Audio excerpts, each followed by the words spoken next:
ओम श्री अन्नपूर्णाय नमः।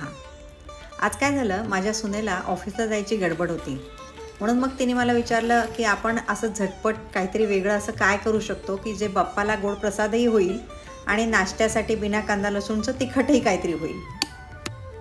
मग थोडा विचार करता करता मला एकदम माझ्या आईची एक रेसिपी आठवली, तांदळाच्या शेवयांचा उपमा आणि त्याचाच गोड शिरा। यासाठी मी कॉन्कॉर्ड कंपनीच्या राईस शेवया वापरल्या आहेत।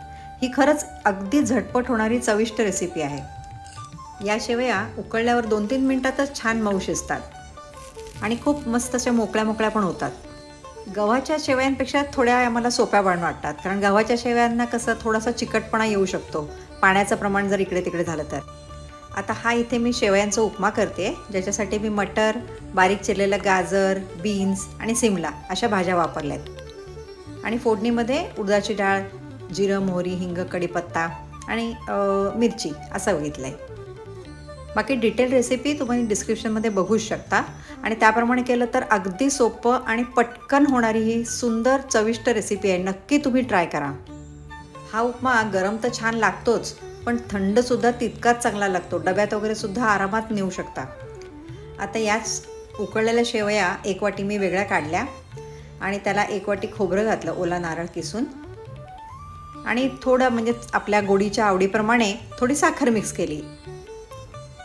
आज मी ह्या रेसिपीज आणि माझ्या आईची आठवण असं माझ्या एका मैत्रिणीला पण सांगत होते, तर तिने आई आणि तांदूळ ह्याची एक इतकी सुंदर लिंक लावून दिली की मला असं वाटलं तुमच्याशी पण शेअर करावं। तर म्हणाली, चावल भी कैसे माँ की तरह ही होते हैं ना, अलग अलग रूप में अलग अलग स्वाद में मिलता है, कभी मीठा, कभी नमकीन, कभी खट्टा, कभी तीखा। तर मलाही खरंच असं वाटलं की आईची जशी वेगवेगळी रूपे तसंच तांदूळाचेही अनेक रूपे आणि अनेक टेस्टी व्हरायटीज। बोलता बोलता अगदी 2 मिनिटात आपला गोड शिरासुद्धा तयार झाला।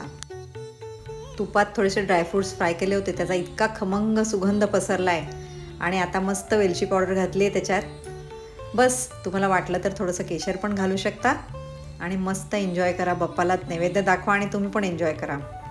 तुम्हाला पण अशा रेसिपीज बरोबर कोणाची आठवण लिंक होत असेल तर नक्कीच शेअर करा आणि या दोन्ही रेसिपीज आवडल्या असतील तर लाईक, कमेंट, शेअर करा आणि सबस्क्राईब करा।